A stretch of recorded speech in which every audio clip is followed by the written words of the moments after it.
Hey everyone, this is Paramita. Welcome back to my channel.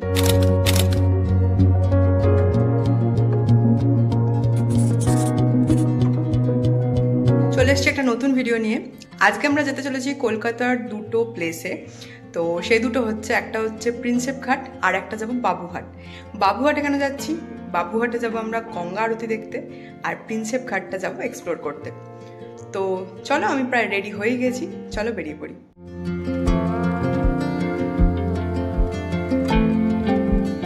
আমরা চলে এসেছি এখন হাওড়ায়। তো হাওড়া থেকে আমরা লঞ্চ ঘাটের মাধ্যমে আজকে যাব বাবুঘাটে। হাওড়ার যে নতুন প্ল্যাটফর্মটি রয়েছে তার ঠিক অপোজিটেই রয়েছে হাওড়ার ফেরিঘাট। আশা করি তোমরা অনেকেই জানো। তো ফেরিঘাট দিয়ে ঢুকে ডান দিকেই এই যে সিঁড়ি দেখতে পাচ্ছ, এই সিঁড়ি দিয়ে নেমে গেলেই আমরা চলে যাব বাবুঘাটের, যেখান থেকে ফেরি ছাড়ে সেই ঘাটের দিকে। তো ফার্স্টে আমাদেরকে কেটে নিতে হবে টিকিট। তো চলো ফার্স্ট টিকিটটা কেটে নিই। এখানে বাবুঘাট আর চাঁদপাল ঘাটের টিকিট তোমরা পেয়ে যাবে। তো বাবুঘাটের টিকিট আমরা কেটে নিয়েছি। বাবুঘাটের টিকিটের প্রাইস নিল আমাদের 6 টাকা করে, এবং এখান থেকে সামনে এগিয়ে গেলেই পেয়ে যাব বাদিকে ফেরিঘাট। হাওড়া দিয়ে যেতে গেলে কিন্তু এই ফেরিঘাটটাই সব থেকে ইজিয়েস্ট ওয়ে।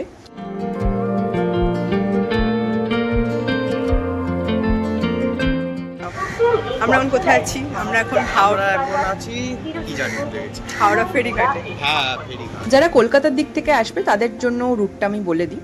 ফার্স্টেই বলি, তোমরা যেখান থেকেই বাসে ওঠো না কেন, তার স্টপেজ থাকতে হবে বাবুঘাট। বাবুঘাট স্টপেজে নামলেই তোমরা পেয়ে যাবে বাবুঘাটের সেই গঙ্গা আরতির জায়গাটা।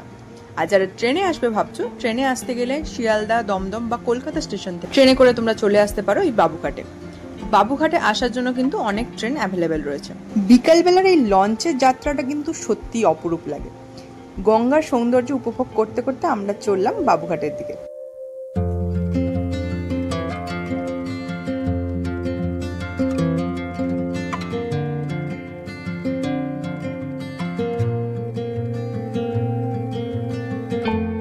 আর ওই যে সামনে দেখা যাচ্ছে বাবুঘাটের সেই ওভারব্রিজটা। তো আমরা চলে এসেছি। ফেরিঘাট থেকে বেরিয়েই ডান দিক ধরে সোজা হাঁটলেই আমরা পৌঁছে যাব সেই আরতির জায়গাটিতে।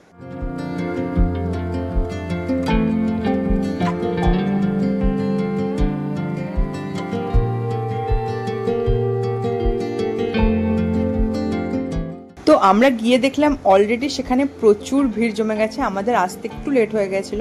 তো দেখতেই পাচ্ছ চেয়ারগুলো তো বুকড অলরেডি হয়ে গেছে, তার সাথে সাথে আশেপাশেও প্রচুর মানুষ জড়ো হয়েছে। এখানে কিন্তু প্রত্যেক দিন এই আরতি হয়ে থাকে, আর প্রত্যেক দিনই প্রচুর মানুষ বা প্রচুর ভক্ত আসেন সেই আরতি দেখতে। প্রতিদিন সন্ধ্যে 6টা নাগাদ এই আরতি শুরু হয়। যারা আসতে চাইছো এবং বসে আরতি দেখতে চাইছো, তারা কিন্তু মোটামুটি বিকেল 5টার দিকে এসে গেলে বসতে তোমরা জায়গা পেয়ে যাবে। তো তখন বাজছিল 5:30 মতো, তাতেই এত ভিড় হয়ে গেছে অলরেডি। এবার আরতি শুরু হবে। আরতি শুরু হওয়ার আগে কিন্তু এখানে গঙ্গা মাতার পুজো হয়, তারপর শুরু হয় আরতি। এবং প্রতিদিনই দর্শকদের মাঝ থেকে 5 থেকে 7 জনকে ডেকে নিয়ে যাওয়া হয় গঙ্গা সংকল্প করার জন্য। সময় হয়ে গেছে এবং শঙ্খ বাজানোর মাধ্যমে এই আরতির শুভ সূচনাও শুরু হলো।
একটা ইনফরমেশন তোমাদের জানিয়ে রাখি, এখানে কিন্তু প্রতিদিন আরতি হয় এবং প্রত্যেক শনিবার প্রত্যেক দর্শকদেরকেই ভোগ প্রসাদ দেওয়া হয়। ধূপ, ধুনো, প্রদীপ এইসবের মাধ্যমে আরতি সম্পন্ন হওয়ার পর গঙ্গা মাতার কাছে পুরোহিতরা ফুল নিবেদন করতে যাচ্ছেন। সম্পূর্ণ গঙ্গা আরতি দেখার পর আমরা চললাম এবার প্রিন্সেপ ঘাটের দিকে। তো প্রিন্সেপ ঘাট তোমরা কিভাবে আসবে সেটাও আমি তোমাদের জানিয়ে দিই। আমরা যেভাবে এলাম বাবুঘাটের মাধ্যমে, সেই রকম ভাবেও তোমরা কিন্তু প্রিন্সেপ ঘাট আসতে পারো। আর ট্রেনে আসতে গেলে সেম ভাবে তোমরা আসতে পারো কলকাতা দমদম বা শিয়ালদা স্টেশন থেকে প্রিন্সেপ ঘাট। প্রিন্সেপ ঘাটে কিন্তু এখানে নৌকা চাপারও ব্যবস্থা রয়েছে, এখানে প্রচুর নৌকা অলরেডি দাঁড়িয়ে আছে, দেখতেই পাচ্ছ। তোমরা চাইলে এখানে তোমরা নৌকা ভাড়া নিয়ে কিন্তু গঙ্গার সৌন্দর্য উপভোগ করতে পারো। এই প্রিন্সেপ ঘাটের টাইমিং তোমাদের জানিয়ে দিই, সকাল 5টা থেকে রাত্রি 11টা অবধি কিন্তু সারাদিনই প্রিন্সেপ ঘাট ওপেন থাকে। আর এখানে পুরোটাই ওপেন প্লেস, তাই টিকিটের কোনো ব্যবস্থা নেই। সন্ধ্যেবেলার প্রিন্সেপ ঘাটের সৌন্দর্য কিন্তু আলাদাই রকম হয়। আমার সাথে সাথে তোমরাও পুরো জায়গাটা ঘুরে দেখে নাও।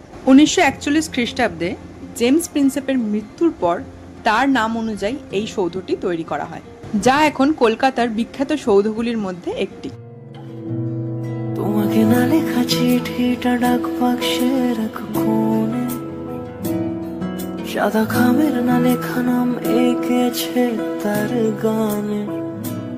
তোমাকে না লেখা চিঠিটা ডাক বাক্সে রাখো কোণে। এই সৌধটির সামনে রয়েছে একটি বড় মাঠ, যেখানে তোমরা বসে কিছুটা সময় কাটাতে পারো ফ্যামিলির সাথে, বন্ধু বান্ধবদের সাথে। তার সাথে এটা একটা বেস্ট ফটোজেনিক প্লেস তো বলা যেতেই পারে। প্রি ওয়েডিং থেকে শুরু করে সমস্ত রকমের শুট তোমরা এখানে করতে পারো। এখানে আমরা চলে এসেছি প্রিন্সেপ ঘাটে। এইটা হচ্ছে প্রিন্সেপ ঘাট। আচ্ছা, যেটা কালার হচ্ছে সাদা। ওকে। সেকেন্ড ব্রিজের নিচে। আর এখানে এটা প্রতিষ্ঠা করেছে জেমস প্রিন্সেপ। বাহ, তুই এত কিছু জানিস, দেখে ভালো লাগছে। কিন্তু আমি এইটা এখানে এসেই জানতাম। তাই এখানে এত সুন্দর জায়গায় অনেকগুলো মুভি শুটিং হয়েছে, এমনকি দেব পর্যন্ত শুটিং করে গেছে, তাই এটা একটা ফেমাস জায়গা। তুই না দেবের বড় ফ্যান? আমি বড় ফ্যান। বাবুঘাটের গঙ্গা আরতি, প্রিন্সেপ ঘাট দুটোই ঘুরে দেখা হলো। চলো এবার বাড়ি ফেরার পালা। তো এই ছিল আমাদের প্রিন্সেপ ঘাট আর বাবুঘাট গঙ্গা আরতির ভিডিওটা কেমন লাগলো অবশ্যই আমাকে জানিও। আর সত্যি কথা বলতে আরতির যে দৃশ্যটা এতটাই সুন্দর, মানে সত্যি মন ছুঁয়ে যাওয়ার মতো। একবার অবশ্যই ভিজিট করো যারা এখনো যাওনি, যারা গেছো তাদের কেমন লেগেছে অবশ্যই আমাকে কমেন্ট করে জানিও।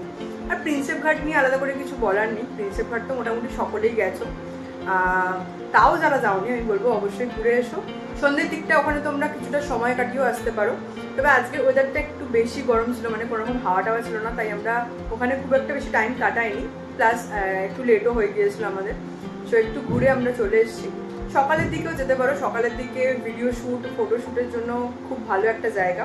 তবে শীতকালে গেলে বেশি ভালো লাগবে, তবে গরমকালেও সকালের দিকটা ঘুরে আসতেই পারো। তো এই ছিল আজকের ভিডিওটা কেমন লাগলো অবশ্যই কমেন্ট করে জানিও। ভালো লাগলে একটা লাইক করে দিও, নিজেদের ফ্রেন্ডস এন্ড ফ্যামিলির সাথে ভিডিওটা শেয়ার করো।